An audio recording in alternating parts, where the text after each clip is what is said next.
আল্লাহ সুবহানাহু ওয়া তাআলা অন্যত্রে বলছেন, কুল, নবী আপনি বলুন, হাল ইয়াস্তাবিল আ'মা ওয়াল বসীর ওয়াল-যুলুমাতি ওয়ান-নূর। একজন চক্ষু বিশিষ্ট লোক আর একজন চক্ষুহীন লোক আচ্ছা, এরা দুজন কি সমান?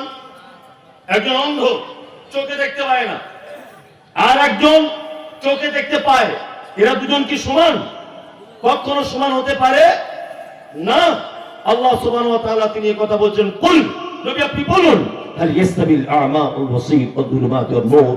যারা দেখতে পায় আর যারা দেখতে পায় না, চক্ষু বিশিষ্ট আর চক্ষুহীন, এরা দুজন কখনো সমান হতে পারে না।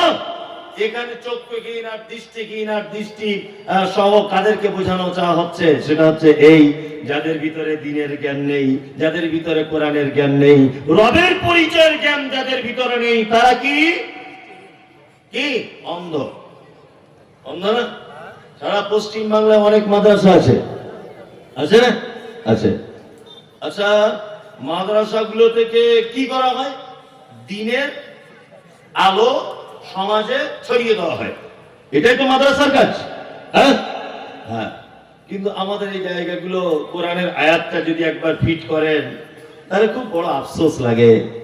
আপনি বহরমপুরে যান, আপনি এদিকে কলকাতায় যান, বড় বড় যে মিশনগুলি রয়েছে, এই মিশনগুলির দিকে আপনি যদি দেখতে যান, এত বড়, এত উন্নত, আজকে 2 তলা, কাল 3 তলা, তারপরে দিন 5 তলা, আজকে অ্যাডমিশন ফি 10,000, তারপরে বছরে 20,000। কেন? আসলে মিশনগুলো যারা পরিচালনা করেন এরা উচ্চ শিক্ষিত মানুষ এবং ওই লাইনে, তার মানে যে যে লাইনের মানুষ তাকে সেই লাইনে কি করতে হবে? কাজে লাগাতে হবে, তাই তো? আপনি সারা বাংলার মাদ্রাসাগুলোর দিকে দেখুন, আমাদের মাদ্রাসাগুলো পরিচালনা করছেন সাধারণ মানুষরা, আলেমদেরকে মাদ্রাসায় কোনো পাত্তা দেওয়া হয় না।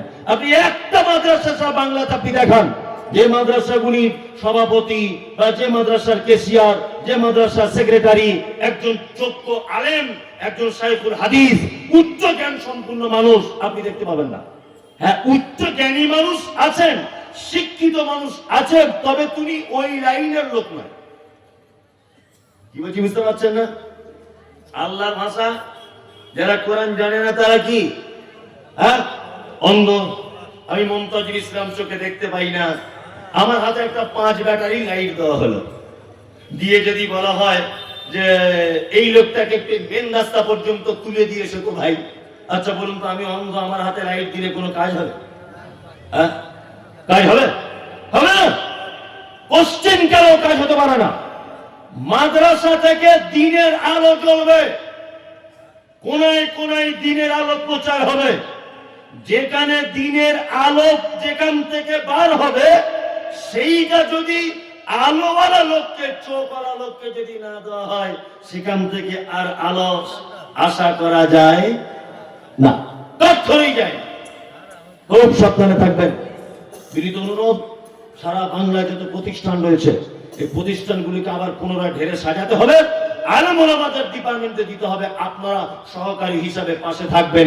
এইটাই পদ্ধতি যদি করেন, তাহলে আল্লাহ সুবহানাহু ওয়া তাআলা কথা অনুযায়ী অবশ্যই এই জ্ঞান চারিদিকে আলো ছড়িয়ে দিবে, কোনো সমস্যা নেই। তার মানে মূলত বিষয় হচ্ছে যাদের ভিতরে দ্বীনের জ্ঞান নেই, কোরআনের জ্ঞান নেই, আল্লাহর নিকটে তারা শিক্ষিত হিসাবে কি না, সব জানে, সব জানে, শুধু একটাই ত্রুটি, ছেলে আমার কোরআন মাজিদ জানে, তাই না? সব ডিগ্রি ভালো, সব সার্টিফিকেট আছে, ছেলে শুধু কোরআন মাজিদ কি জানে না। আল্লাহু আকবার। কোরআন মাজিদ জানবে বা কেন? আসলে আমাদের কিছু ভুল ত্রুটি রয়েছে। সেটা কি? 10 বছর মাদ্রাসায় পড়ার পরে একটা ছেলে যখন মসজিদে ইমাম হিসাবে নিযুক্ত হচ্ছেন, তখন তার সমাজ বেতন দিচ্ছে 7,000, 8,000, তাই তো? ভালো করে বুঝবেন, কোথাও 6,000 আর মমতা ব্যানার্জি দিচ্ছেন মনে হয় 3,000 ওয়াকাবের টাকা থেকে ওই 10,000, তাই তো? স্বাভাবিক। আমি সব সময় চাইবো আমার ছেলে দুধে ভাতে খাক, চাইবো না? সব সময় চাইবো কি চাইবো না? আমার ছেলে R15 গাড়ি চেপে ঘুরুক, আমার ছেলে BMW কিনুক, এটা আমি চাইবো কি চাইবো না?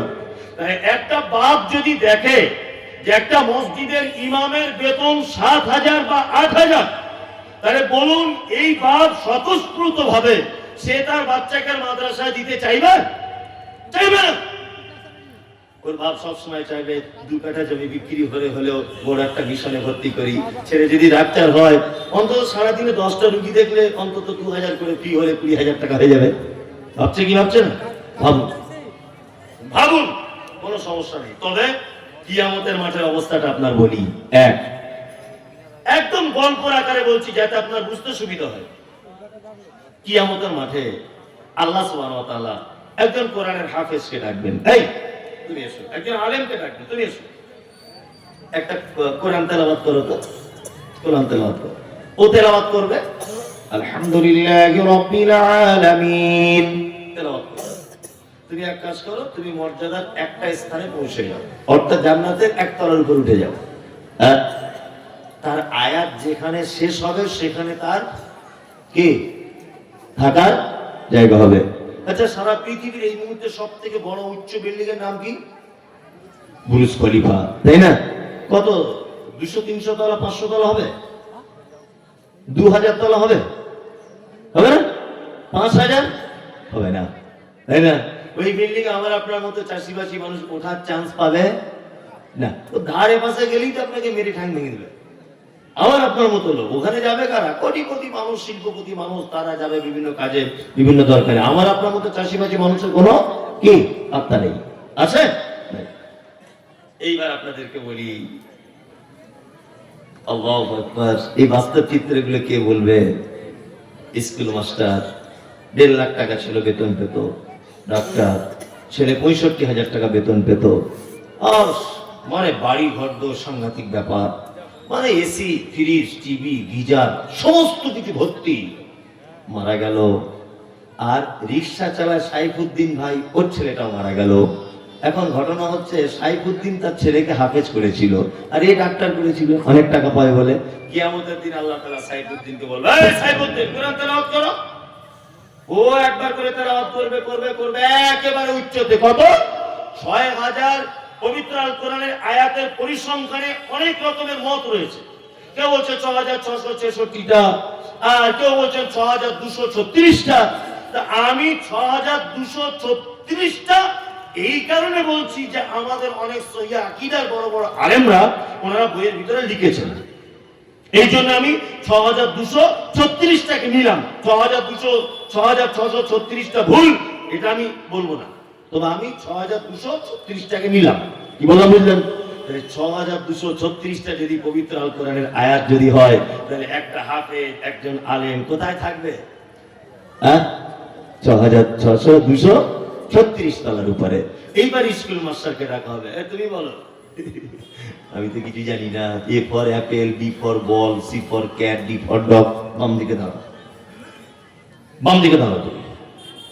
আমি কিন্তু কোন শিক্ষাকে ছোট করিনি। আমি আগে বলে দিয়ে এসেছি, আপনার ছেলে অবশ্যই ডাক্তার হবে, আপনার ছেলে মাস্টার হবে, আপনার ছেলে প্রফেসর হবে, আপনার ছেলে ইঞ্জিনিয়ার হবে, সব কিছু হবে। সাথে সাথে আপনার ছেলে যেন দিনের জ্ঞান জিরো ব্যালেন্সে না হয়। আপনার বেটার ইসলামের বেসিক জ্ঞানগুলো যেন থাকে। তারপরে আপনার ছেলে মাস্টার হোক, আপনার ছেলে বৈজ্ঞানিক হোক, আমাদের কোনো আপত্তি নেই। কি বুঝি বুঝতে পারছেন? কোনো আপত্তি নেই। এইবারে আপনাদেরকে আমি একটা চরম কথা বলবো, বলে বক্তব্য শেষের দিকে মানুষ চলে যাচ্ছে, রাত হয়ে গেছে তো। মানে এখন যত দামি কথাই বলুন আর যত ভালো বক্তাই আনুন, আর লোক থাকতে চাইবে না। অথচ রাত যে মারাত্মক কিছু হয়েছে তা হয়নি, রাত যে মারাত্মক কিছু হয়েছে তা হয়নি। চলুন, একজন শিক্ষিত মানুষের মর্যাদা কতটা, এই ব্যাপারে বলতে গিয়ে আপনাকে আমি একটা চরম সুন্দর একটা ঘটনা দিয়ে আপনাদেরকে একটা উপদেশ দিতে চাইছি। এক, পবিত্র আল কোরআনে আল্লাহ সুবহানাহু ওয়া তাআলা, পবিত্র আল কোরআনে আল্লাহ সুবহানাহু ওয়া তাআলা একজন ব্যক্তির নামে একটি সূরা অবতীর্ণ করেছেন। সূরাটির নাম কি? একজন মানুষের নামে। কি নাম? সূরা লোকমান। সূরা লোকমান কে ছিলেন? লোকমান নামক লোকটি কে? আপনারা জানেন যে দক্ষিণ আফ্রিকাকে বলা হয় দুর্ভিক্ষের মহাদেশ, তাই তো?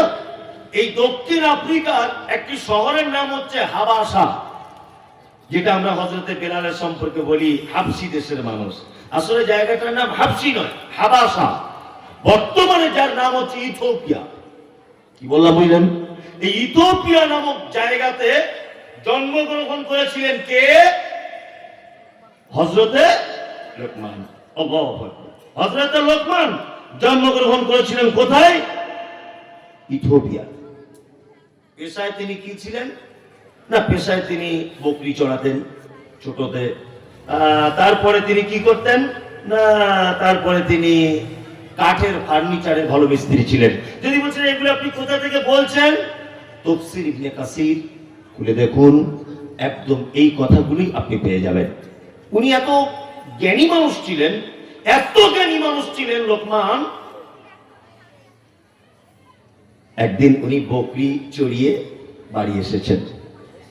মালিক জিজ্ঞাসা করছেন, লোকমান, আচ্ছা তোমার সম্পর্কে তো সবসময়ই শুনি যে তুমি নাকি খুব জ্ঞান চর্চা করো এবং তুমি খুব জ্ঞানী। ছাগল চড়ানোর মাঝে মাঝে তুমি মানুষদেরকে একত্রিত করে তুমি কখনো কখনো মানুষকে জ্ঞান দাও, উপদেশমূলক কথা বলো। তোমার জ্ঞানের গভীরতার আজকে পরীক্ষা রয়েছে। লোকমান, বলো তো আজকে রান্না কি হয়েছে? বলছে আজকে বাড়িতে বকরি রান্না হয়েছে। মালিক তখন বলছে, লোকমান, বকরির শরীরের দুটি উৎকৃষ্ট অঙ্গ আমাকে এনে দাও, আমি আজকে খাবো। লোকমান হাকিম কি করলেন? প্লেটে করে জিহ্বা আর হৃৎপিণ্ড এই দুটোকে প্লেটে করে পেশ করলেন। ঠিক আছে, কিছুদিন পর আবার মালিক বলছে, লোকমান, আজকে বাড়িতে কি রান্না হয়েছে? বলছে আজকে বকরি। বলছে আজকে বকরি সব থেকে নিকৃষ্ট দুটি অঙ্গ আমাকে দাও। আবার পেশ করলেন কি? জিহ্বা আর হৃৎপিণ্ড। মালিক একেবারে উচ্চ কণ্ঠে লোকমানের দিকে তাকিয়ে বলছে, লোকমান, তুমি আগের দিনে বললে সব থেকে উৎকৃষ্ট এই দুটো, আবার আজকে বলছো সব থেকে নিকৃষ্ট এই দুটো, এটা কেমন করে হয়? লোকমান তখন বলছেন, মালিক, কোন মানুষের যদি এই দুটো জায়গা ভালো হয়ে যায় তবে সে অরিজিনাল ভালো লোক। কোন মানুষের যদি এই দুটো জায়গা খারাপ হয়ে যায় তাহলে সে লোক খারাপ লোক। খারাপ লোক না। সারা পৃথিবীতে যত বিপর্যয়, যত মারামারি, যত সাম্প্রদায়িকতা, যত যা কিছু, সমস্ত কিছুর মূল হচ্ছে এই দুটো জায়গা। এই দুটো জায়গা না? আপনাদেরকে একটা জিনিস বোঝাই। আমি রাস্তা দিয়ে আসছি, পিছন দিয়ে একজন আমাকে বলছে, একটু দাঁড়ান তো। আমি দাঁড়িয়ে গেলাম। এবার একটা গাল দিয়ে বলছি, আপনারা গালটা কিছু মাইন্ড করবেন না, বোঝানোর জন্য। একটু দাঁড়ান তো। দাঁড়িয়ে গেলাম। পিছন দিক দিয়ে আরেকজন এসে বলছি, শালার বেটা শালা একটু দাঁড়াতো। আচ্ছা বলুন তো, যদি আমার শালার বেটা শালা বলে তাহলে আমি রেগে যাবো না আনন্দ করে বলবো আসসালামু আলাইকুম?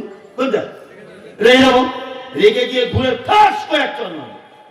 মারবো কি মারবো না? মারবো। আগের লোকটা কি বলেছে? দাদা একটু দাঁড়ান তো। এটা একটা কথা। আর ও পিছন দিক দিয়ে আমাকে বলছি শালা একটু দাঁড়াতো। তাহলে আমার রাগ হবে কি হবে না? হবে। আমি যখন রেগে ওকে একটা চড় মারলাম, ও আমাকে একটা মারলো। আমি একটা ঘুষি মেরে দিয়েছি, ও আমাকে একটা ঘুষি মেরেছে। দুজনে কস্তা কুস্তি চলছে আর কি, বুঝলেন না? এখন ওর বেটা আসছিল মোটর সাইকেলে করে, দেখছো রে বাবা মমতাজুল আমার বাপকে মারছে। নেমে গেল গাড়ি থেকে, নেমে ওর বাপের পক্ষ নিয়ে এবার দুই বাপ বেটা আমাকে মারছে। আমার তিনটে ছেলে আসছিল মোটর সাইকেলে করে, আমার তিনটে বেটা একসাথে আসছিল। এসে দেখছি এরা দুই বাপ বেটা আমার বাপকে মারছে। নেমে গিয়ে আমার তিনটে বেটার আমি কজন হলাম? চারজন। চারজন। এবার ওদের তিনজনকে মারছি আমরা, ওদের দুজনকে মারছি। তাহলে জিতবে কে? আমি জিতবো। মারপিট এমন পর্যায়ে পৌঁছে গেল, সন্ধ্যা 7টায় দেখছি থানার পাড়া হাসপাতালে দুজন পাশাপাশি বেডে শুয়ে আছি। মামু তোর কি অবস্থা? আমার বলিস না ভাই, তোর বলছে আমারও তাই। আচ্ছা বলুন তো, হাসপাতালে বেড পর্যন্ত পৌঁছাতে প্রথম অপরাধ কে করেছে? কে?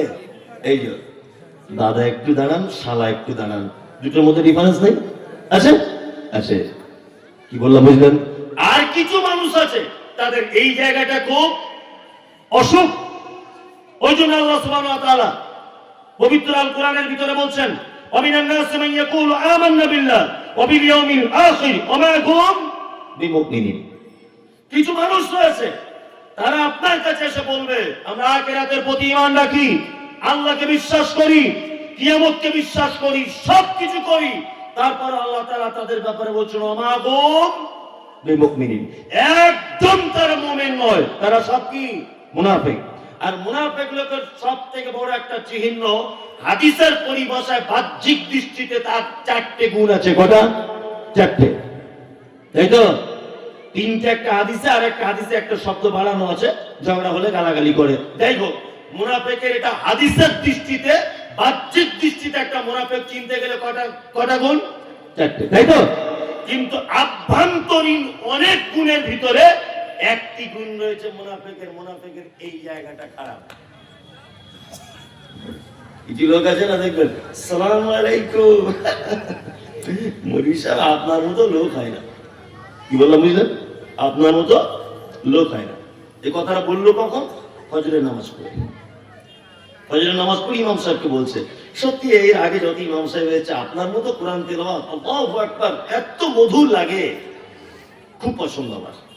আমি আগে ফজরে কম আসতাম, এখন আপনি কোরআন তেলাওয়াত করেন বলে আমি আর ঘুমিয়ে থাকতে পারি না, উঠে চলে আসি। ও মিষ্টি মিষ্টি করে বললেন। ইমাম সাহেব নতুন নতুন এসেছিল, প্রশংসা করে গেলেন, একটু পুরাতন হয়েছে।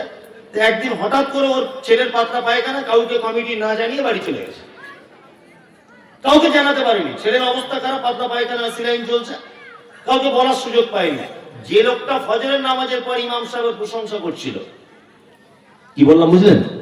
ওই লোকটা এসে দেখছে জোহর ইমাম সাহেব নাই, অন্য একজন নামাজ পড়াচ্ছে। আর যে নামাজ পড়াচ্ছে ও তার পাশের বাড়ির মহাশত্রু। কি বললাম বুঝলেন? ও তখন কমিটিকে চিঠি কল করে হোক আর মসজিদে চিল্লে টিল্লে দিয়ে বলছে সব ভালো, ইমাম সাহেবের কোরআন টোরআন পড়া সব ভালো, কামাই করে, একে না রাখাই ভালো। ভালো করে বুঝবেন, মসজিদে সবার পক্ষে বিপক্ষে 2-4টা লোক থাকে, ওর পক্ষে মানে ইমাম তাড়াতে হবে, এই দলে 4-5 জন ওনার দলে হয়ে গেছে, তাই তো? আর ইমাম সাহেব যখন এসছে তখন লাল রুমালটা এরকম করে দিয়ে বলছে খুব অবস্থা খারাপ। কেন? আপনার বিপক্ষে কিছু লোক দাঁড়িয়ে গেছে, আপনার মনে হয় চাকরি আর থাকবে না। অথচ ও হচ্ছে পাক্কা মুনাফিক, ও প্রথমে উৎপত্তি করেছে ঝামেলা। কি বলছি বুঝতে পারছেন না? এরকম লোক আপনাদের এদিকে নেই অবশ্য, আছে না? আছে, কিন্তু ওটা আপনাদের মুখ থেকে শুনতে চাইছি, আমি বলবো না, বুঝলেন না? সব জায়গাতে একই অবস্থা, একই অবস্থা। এই জায়গাটা খারাপ, যে তার সঙ্গে মিশবেন না। সামনে সালাম আলাইকুম আর পিছনে আপনার বিপদের জন্য সে কি বিপদের জন্য কামনা করে, তার সঙ্গে মেশার দরকার নেই, একদমই না। তা লোকমান হাকিম ছিলেন খুব বিচক্ষণ মানুষ, সব জ্ঞানী মানুষ। আল্লাহ সুবহানাহু ওয়া তাআলা তার জ্ঞানটাকে এত বেশি পছন্দ করলেন যে তার নামে একটা পবিত্র কোরআনে টোটাল সূরাই নামকরণ করে দিলেন। সুবহানাল্লাহ, সুবহানাল্লাহ। লোকমান হাকিমের দেখতে কেমন ছিল? তাফসীর ইবনে কাসিরের ভিতরে বলা হচ্ছে যে দেখতে ছিল ঠোঁটগুলো মাটির দিকে ঝোলা, আর আফ্রিকানদের মাথার চুল তো কেমন জানেন, পাখির ভাষার মতো কালো কুচকুচ কুচকুচ কুচকুচ ছিল।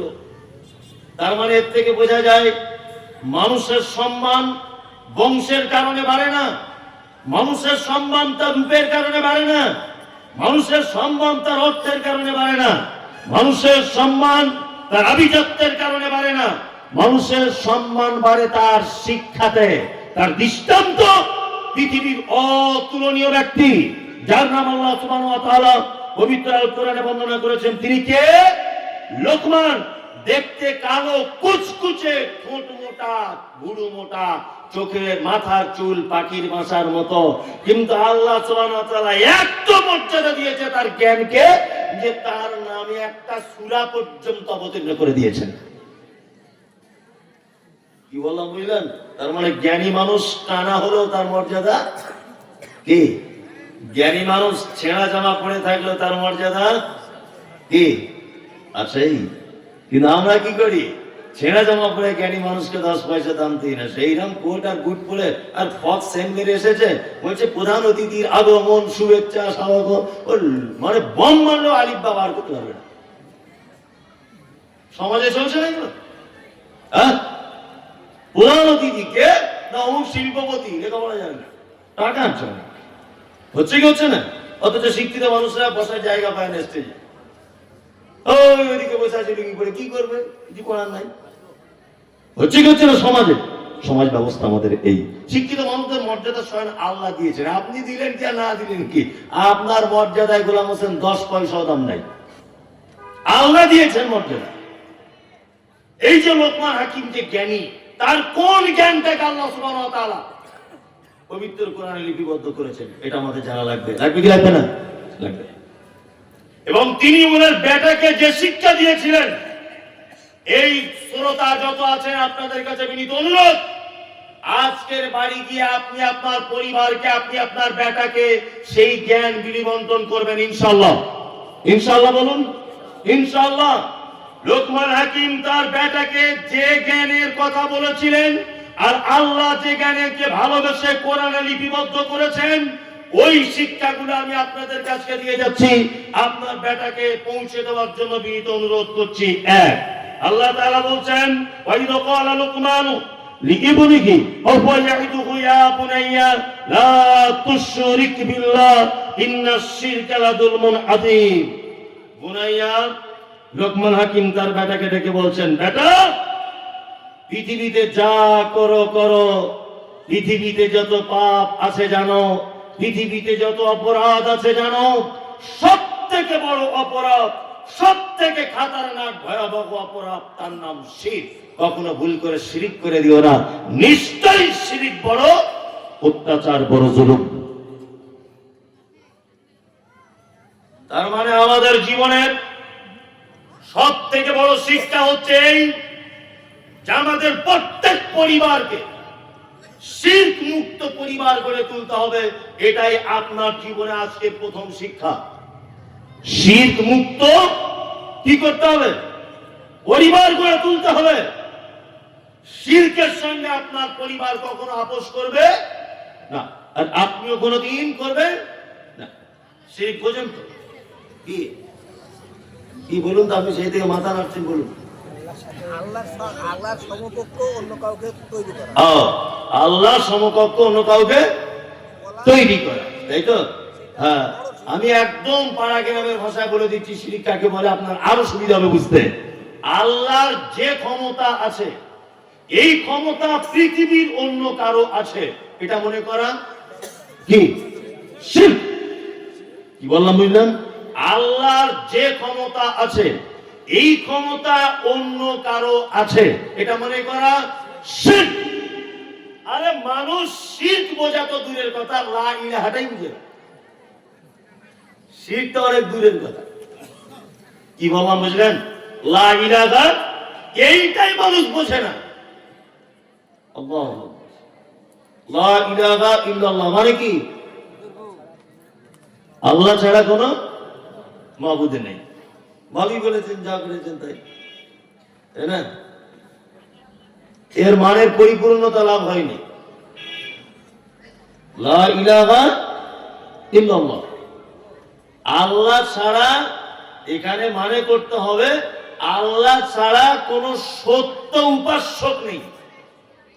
মাবুদ অনেক আছে, আল্লাহ ছাড়া অনেক অনেক দেব দেবী, আমি অনেক কিছু আছে না?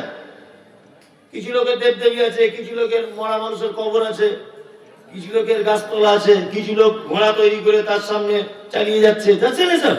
আছে না নাই? তারা তো তাদেরকে আল্লাহ বলে দাবি করছে, আল্লাহ সমকক্ষ মনে করছে, কি করছে না? করছে। এই জন্য এখানে মানে করতে হবে কি, আল্লাহ ছাড়া কোন সত্য উপাস্য নেই। আছে উপাস্য, সব মিথ্যা। কি বললাম বুঝলেন? আর একটা কথা বলে রাখছি, সেটা হচ্ছে আবু জেহেলকে চেনেন? নাম শুনছেন? খুব ভালো লোক ছিল নাকি? মারাত্মক বদমাশ, চিটা। হ্যাঁ, আবু জেহেল, তাই তো? মারাত্মক বদমাশ। হ্যাঁ, আবু জেহেল লা রাজ্জাক ইল্লাল্লাহ এটা বিশ্বাস করত। লা রাজ্জাক ইল্লাল্লাহ মানে আল্লাহ ছাড়া কোন রুজির মালিক নেই, এটা আবু জেহেল বিশ্বাস করত।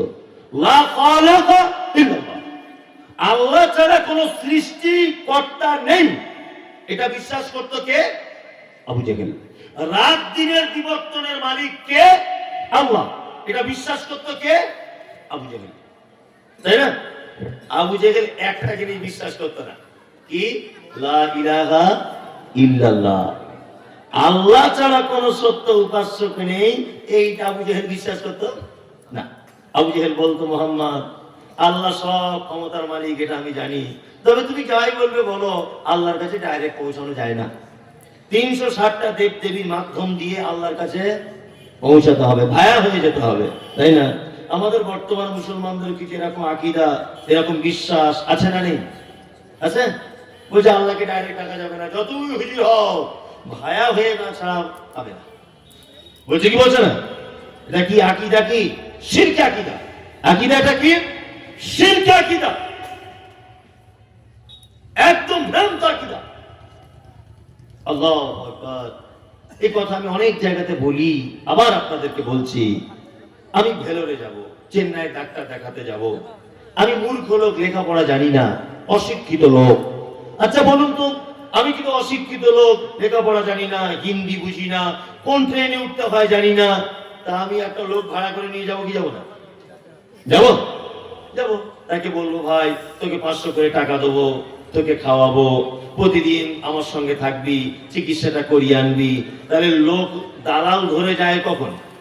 যখন অপরিচিত থাকে, চেনা পরিচয় থাকে না, তখন দালাল ধরে পৌঁছাতে হয়, তাই না? হ্যাঁ। এবার আপনাদেরকে একটা কথা বলি, আপনার নাম আব্দুর রহমান, আপনার যে এই গ্রামে বাড়ি, আপনি যে আব্দুর রহমান, এটা কি আল্লাহর আগে থেকে জানা আছে না নেই? আছে। আল্লাহ আগে থেকে জানেন যে আপনার নাম আব্দুর রহমান? জানেন? জানেন। আল্লাহর সঙ্গে আপনার আগে থেকে পরিচয় আছে না নেই? আছে। তাহলে আল্লাহর সাথে যদি আগে থেকে আপনার পরিচয় থাকে, তা মাঝখানে কেন আপনি দালাল ধরতে যাবেন? শিরক পৃথিবীর এক মারাত্মক বড় পাপ। আল্লাহ, রুজির মালিক কে? আল্লাহ। কিন্তু আমরা কি করেছি? রুজির মালিক আল্লাহ এটা জানার পরেও দোকানদার দোকানে এই বড় আয়াতুল কুরসি টাঙিয়ে রেখে দিয়েছে। কি ব্যাপার ভাই? বলছে নতুন দোকান করেছি তো, এই জন্য একটু টাঙিয়ে দিচ্ছি। করছে কি করছে না? হ্যাঁ, তার মানে কি? ওর ঈমানের দুর্বলতা রয়েছে। রুজির মালিক যে আল্লাহ, এটাও বিশ্বাস করতে চাইলেও বাস্তবে প্রমাণ করতে চায় না। পৃথিবীতে যত পাপ রয়েছে, আমরা ছোট থেকে একটা জিনিস শুনে আসছি, কি? কোন মানুষ যদি জীবনে একবার বলে লা ইলাহা ইল্লাল্লাহ, তাহলে সারা জীবন জাহান্নামে ভোগ করার পরেও আল্লাহ দয়া করে তাকে জান্নাতে কোনো না কোনো একদিন দিবে। এবার শুনেছি কি শুনিনি? শুনেছি না? সব সময় শুনি না? শুনি। কোন মানুষ যদি লা ইলাহা ইল্লাল্লাহ এটা যদি বলে, জাহান্নামে যাওয়ার পরে আযাব ভোগ করে করে করে করে অন্তিম সময়ে কোন না কোন একটা টাইমে সে আবার কোথায় আসবে? জান্নাতে। এবার শুনি না? শুনি। কিন্তু আমি বলছি একটা কথা শুনে নেন, একটা লোক যদি শিরিক করা অবস্থায় যদি মারা যায়, মাজারে সেজদা দিতে দিতে যদি তার মৃত্যু হয়, হ্যাঁ, গাছের কাছে চাইতে চাইতে যদি তার মৃত্যু হয়, পাথর চাপি যেতে যেতে যদি তার মৃত্যু হয়, মাজারে মানত করতে করতে যদি তার মৃত্যু হয়, মাজারে গিয়ে চাইতে চাইতে যদি তার মৃত্যু হয়, সে যদি তওবা করার সুযোগ না পায়, সব মানুষ লা ইলাহার কারণে জাহান্নাম থেকে বাঁচবে, এই শিরিককারী কোনদিন জাহান্নাম থেকে পরিত্রাণ পাবে কি? না, কোশ্চেন কারো পাবে না। যারা শিরিক করে, শিরিক করা অবস্থায় যারা থাকে, তাদের নাম কি? মুশরিক, তাই তো? তাদেরকে কি বলা হয়? মুশরিক। আল্লাহ সুবহানাহু ওয়া তাআলা সূরা তাওবাতে বলছেন, মা কানা লিন-নাবিয়্যি ওয়াল্লাযীনা আমানু আন ইস্তাগফিরু লিল মুশরিকিন ওয়ালাউ কানু উলি কুরবা। কোন ঈমানদার এবং নবীদের জন্য এটা উচিত নয় যে মুশরিকদের জন্য ক্ষমা প্রার্থনা করবে। শিরিক এত বড় পাপ, শিরিক এত বড় পাপ যে শিরিককারীর ব্যাপারে নবীকে পর্যন্ত এবং ঈমানদারদের পর্যন্ত আল্লাহ সুবহানাহু ওয়া তাআলা বলছেন তাদের জন্য দোয়া করা যাবে না। ওয়ালাউ কানু উলি কুরবা। যদি সেই শিরিককারী, সেই মুশরিক যদি আপনার নিকট আত্মীয় যদি হয়, তবুও তার জন্য দোয়া করা যাবে কি না? এত বড় পাপ। জি ছেড়ে দিছে। যাই হোক, কথা বলছিলাম কিন্তু সময় আর মানুষও চলে যাচ্ছে, আর মানুষ বেশিক্ষণ থাকবে না, রাত্রি অনেক হলো। আমি শিক্ষা সম্পর্কে বলতে বলতে একদম শেষ পর্যায়ে লোকমান হাকিম যে শিক্ষা দিয়েছিলেন তার বেটাকে, ওইটার একটা বললাম শিরিক, এইটা একটা বলতে পারলাম। জানি না কতটা বলতে পেরেছি। আল্লাহ আপনাকে আমাকে সকলকেই দ্বীনের জ্ঞান হাসিল করার তৌফিক দান করুক, আমিন আমিন। দ্বীনের জ্ঞান ছাড়া জ্ঞানের পরিপূর্ণতা লাভ হয় না। সকলের জন্য দোয়া করি, আল্লাহ আপনাকে আমাকে সকলকেই হায়াতে তাইয়্যিবা দান করুন। ও আচ্ছা, ঠিক আছে। আচ্ছা আচ্ছা আচ্ছা, এইখান থেকে বক্তব্য শেষ করছি। আসসালামু আলাইকুম ওয়া রাহমাতুল্লাহি ওয়া বারাকাতুহু।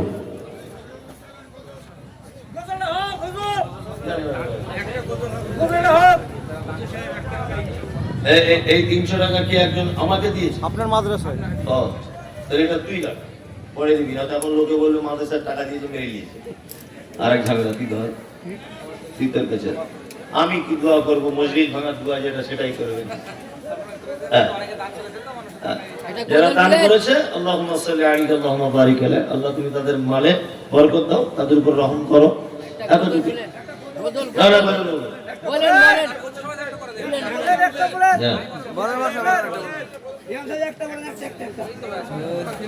আদেশ করিল আল্লাহ পবিত্র কোরআনে, আর বিবাহ করিতে যত আদম সন্তানের। আদেশ করিল আল্লাহ পবিত্র কোরআনে, বিবাহ করিতে যত আদম সন্তানের। কোরআনে আদেশে আল্লাহ যদি না করিত, মানুষের বংশ সব ধ্বংস হয়ে যেত।